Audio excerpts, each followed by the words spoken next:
तो आज हम ऋग्वेद की दुनिया में थोड़ी गहराई से उतर रहे हैं। भारत का सबसे पुराना और शायद सबसे अहम ग्रंथ माना जाता है इसे। हमारे पास जो जानकारी है वो इसके इतिहास, इसकी बनावट, इसके पीछे की सोच और आज के टाइम में ये कितना ज़रूरी है, इस सब पर रोशनी डालती है।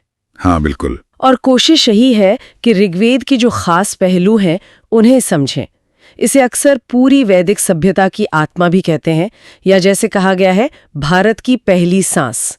तो खोलते हैं इसे जरा। हाँ, और ये बात गांठ बांध लेनी चाहिए कि ये सिर्फ कोई पूजा पाठ की किताब भर नहीं है। ये तो एक पूरी सभ्यता का आईना है। लगभग 1500 से 1200 ईसा पूर्व, मतलब आज से 3500 साल पहले वैदिक संस्कृत में रचा गया एक तरह का ऐतिहासिक दस्तावेज समझिए।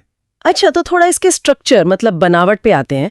इसमें लिखा है कि 10 मंडल हैं, 1028 सूक्त और कोई 10,600 मंत्र। हाँ, मोटे तौर पर यही आंकड़े हैं। और महर्षि व्यास का नाम आता है इसके संकलनकर्ता के तौर पर।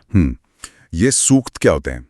थोड़ा बताएंगे? हाँ, सूक्त मतलब बेसिकली भजनों का एक ग्रुप, हाइम्स कह सकते हैं। और ये जो 10 मंडल हैं, इनमें ज्यादातर सूक्त जो हैं वो कुदरती ताकतों या कहिए देवताओं की तारीफ में है। अच्छा। जैसे अग्निदेव, जो यज्ञ की अग्नि के देवता हैं, फिर इंद्र, बारिश, बिजली, युद्ध के देवता माने जाते हैं। वरुण, जिन्हें नैतिक व्यवस्था मतलब ऋत का रखवाला माना गया है। ऋत? हाँ, ऋत। कॉस्मिक ऑर्डर या सत्य का सिद्धांत। और इनके अलावा सूर्य, वायु, सोम एक खास पौधा था और उसके रस के देवता, उषा यानी भोर की देवी, ऐसे कई देवता हैं। ये बड़ा दिलचस्प है कि कैसे प्रकृति की सीधी सादी शक्तियों को ही देवता का रूप दे दिया। मतलब आग, पानी, हवा, इन सब में ईश्वर देखना। बिल्कुल बिल्कुल। और बात सिर्फ तारीफ तक नहीं रुकती।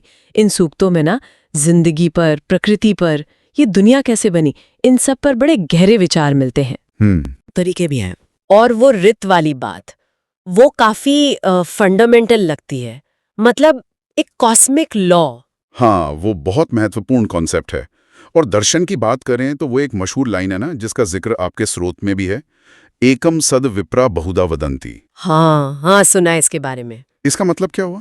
मतलब बहुत सीधा और गहरा है कि परम सत्य या असलियत वो तो एक ही है। बस जो ज्ञानी लोग हैं, जो समझदार हैं, वो उसे अलग अलग नामों से पुकारते हैं या अलग अलग तरह से समझाते हैं। अच्छा। ये दिखाता है कि उस जमाने में भी विचारों की विविधता को लेकर एक खुलापन था, एक तरह की एक्सेप्टेंस थी। और वो नाजिदिया सूक्त, उसके बारे में तो कहा जाता है कि वो तो गजब का है। अरे वाकई, वो 10वें मंडल में है और शायद दुनिया की शुरुआत पर, मतलब क्रिएशन पर, वो पहला इतना गहरा फिलॉसफिकल चिंतन है। वो सवाल पूछता है कि भाई, जब तुच्छ नहीं था, न सत था, न असत, मतलब न होना था, न होना था, न मौत थी, न अमरता, तो उस वक्त क्या था? बाप रे। ये सोचना कि शायद शुरुआत में कुछ नहीं था, ये उस जमाने के हिसाब से बहुत ही क्रांतिकारी, बहुत रेडिकल सोच थी। ये जवाब नहीं देता, बल्कि और गहरे सवाल खड़े कर देता है। तो फिर सवाल उठता है कि हजारों साल पुराने ये विचार, ये टेक्स्ट आज के जमाने में कैसे प्रासंगिक है? मतलब आज की जिंदगी से इनका क्या कनेक्शन? देखिए, कनेक्शन बहुत गहरा है। भारत की जो पूरी सोच है, दर्शन है, धर्म है, कला, संगीत, इन सब की जड़ें कहीं ना कहीं ऋग्वेद से जुड़ी हुई मिलेंगी आपको। अच्छा। वो एकम सद्विप्रा वाली सोच ही देख लीजिए। आज भी भारत का जो बहुलतावादी प्लूरलिस्टिक समाज है, उसका आधार यही सोच तो है।